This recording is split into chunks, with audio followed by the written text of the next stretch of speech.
Hola a todos, bienvenidos a este nuevo podcast. En esta ocasión quiero compartirles mi perspectiva acerca de la sensibilidad y cómo dominarla. No sé si ustedes notaron, yo lo puedo decir desde mi experiencia, que cuanto más trabajamos en nosotros mismos y cuantas más herramientas obtenemos, más cosas nos surgen para trabajar y pareciera ser un camino interminable. Y en el caso de la sensibilidad es lo mismo.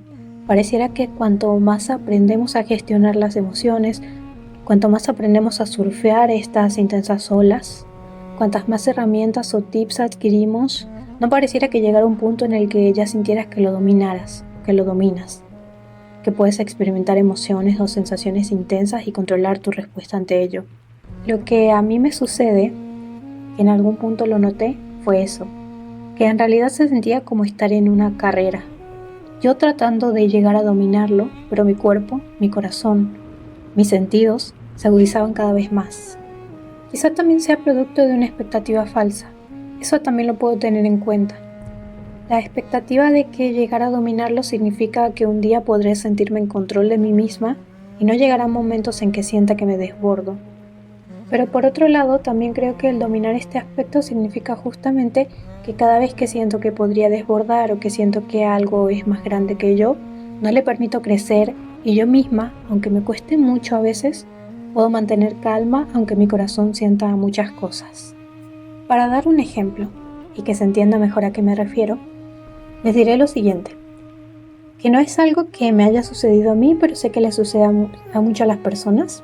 Por ejemplo, supongamos que llevamos muchos días de estrés y que toca hacer un mandado o un trámite a un sitio repleto de gente. Obviamente esto será difícil para una persona altamente sensible y puede que le genere, por ejemplo, hiperventilación o una ansiedad muy grande de repente y sienta que debe abandonar el lugar. La falsa expectativa de la que hablaba sería creer que puede llegar a un momento en el cual, bajo esas mismas condiciones, yo pueda realizar esa tarea sin ningún inconveniente, todas las veces que toque hacer algo que conlleve un estrés similar. Y lo que creo es que dominar este aspecto de nosotros mismos implica justamente eso, que cada vez que siento que podría desbordar, en este caso hiperventilar o querer huir, yo tenga incorporadas herramientas que implemento a lo largo del día para evitar llegar a ese punto de estrés, y si de todos modos llegase, podría dominar la respuesta que dé ante tanto estímulo. Por ejemplo, realizar una respiración que sé que me calma, que me funciona y proseguir con mi tarea. Esto es el camino de sanación, desenredar un nudo para encontrar otros, pero los que quedan son cada vez más y más chicos. Cuando hemos ido profundo, podemos desenredar los nudos más ocultos de nuestro ser, y a veces llegamos a desenredar los más grandes, y es cuando sentimos que nuestra vida, aunque toque seguir trabajando en nosotros, está completa. Cuando hemos sanado alguna herida significativa, es cuando podemos comenzar a apreciar verdaderamente la alegría del vivir. Aquí solo mencionaré por encima lo que es la alta sensibilidad. Este término no es nuevo, pero se popularizó mucho en los últimos años y cada vez se habla más y más de ello.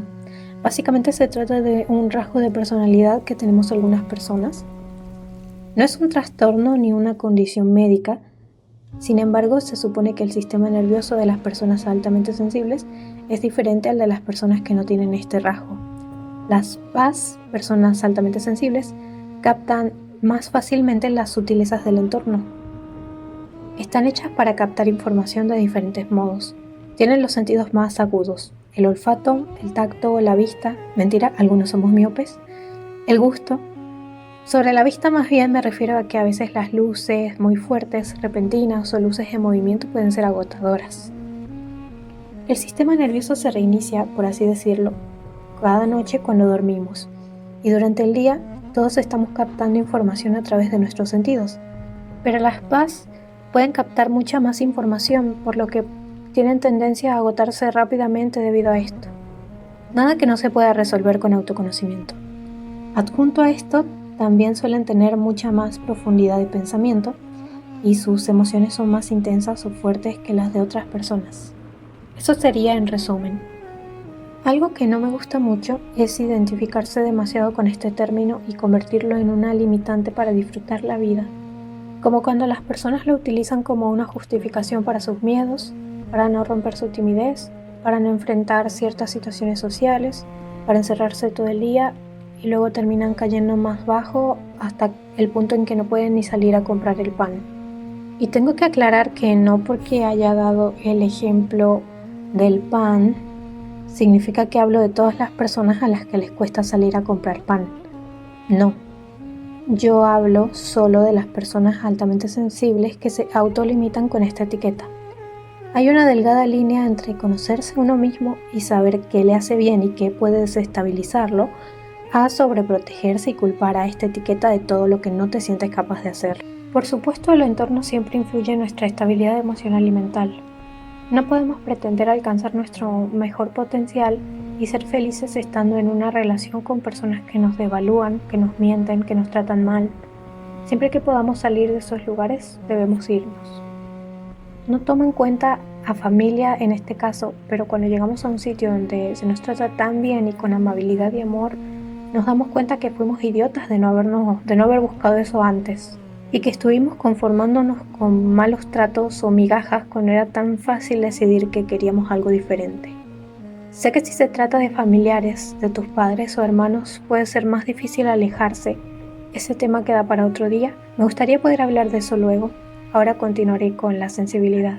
Entonces sí es cierto que nos volvemos cada vez más sensibles. Yo lo he sentido en mí y lo veo en las personas a mi alrededor. Sí considero que hay muchas cosas que influyen en esto.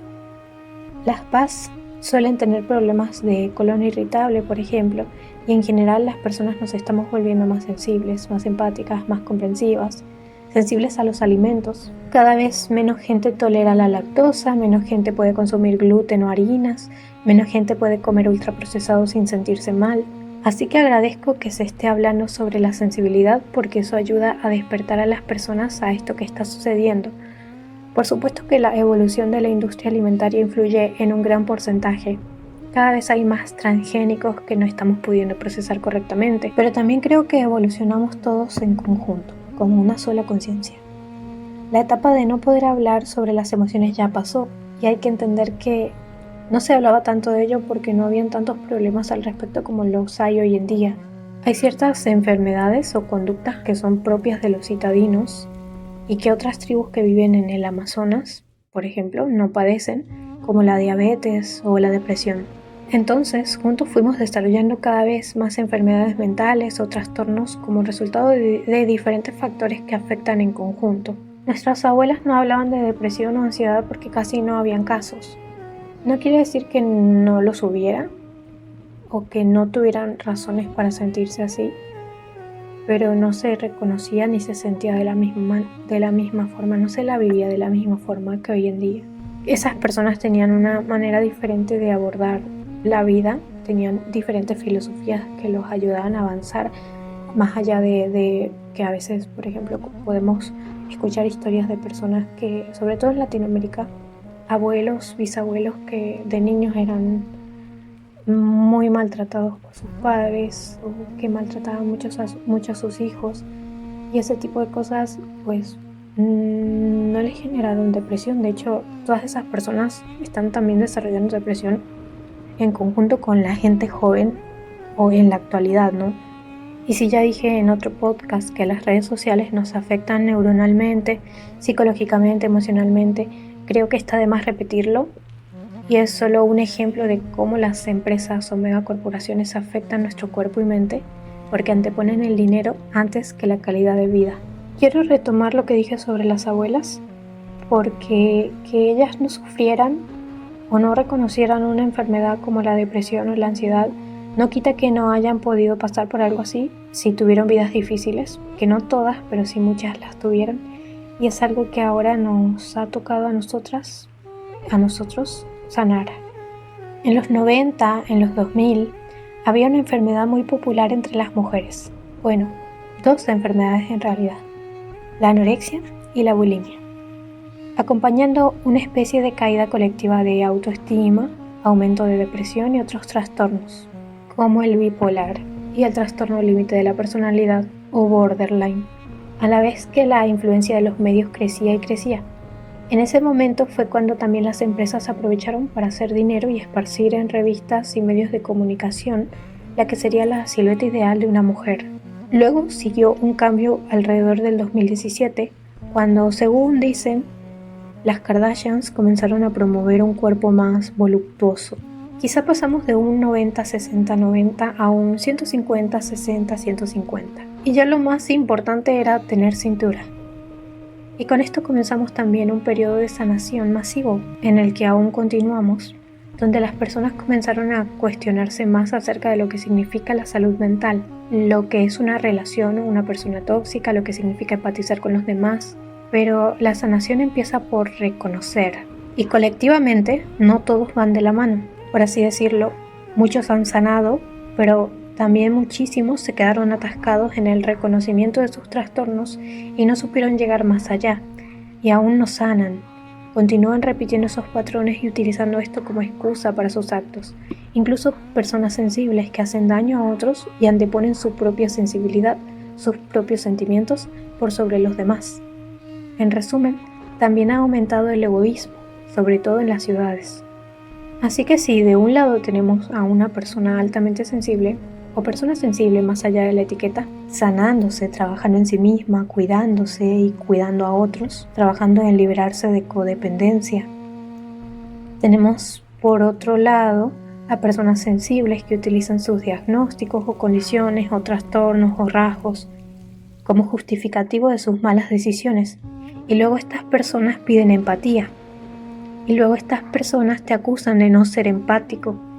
Y es una especie de manipulación emocional también. Por ejemplo, que tengas una pareja que te fue infiel ya 2 veces y la perdonaste porque te lloró y te dijo que hizo eso porque se sentía sola, porque tú te estabas alejando, como si sus emociones fueran el justificativo de su decisión, y no solo porque decidió traicionarte y ya, cuando pudo decirte la verdad acerca de lo que sentía.